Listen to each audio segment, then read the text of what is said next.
Masih ada yang mempersoalkan kenapa tidak bencana nasional. Ya, masalahnya adalah kita punya 38 provinsi. Masalah ini berdampak di 3 provinsi. Masih ada 35 provinsi lain. Jadi kalau sementara kita 3 provinsi ini kita sebagai bangsa, sebagai negara kita mampu menghadapi, ya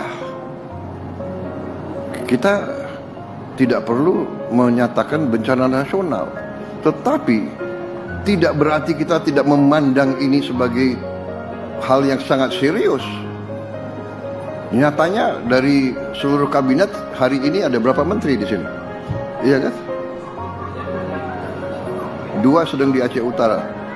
10 menteri sedang di Aceh sekarang. Ya, ada berapa menteri lagi yang sedang di tempat lain. Dan juga kita masih hadapi beberapa lagi kabupaten di beberapa provinsi lain yang juga ada masalah.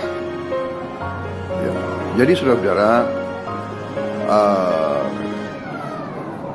kita memandang sangat serius dan kita akan habis-habisan untuk membantu.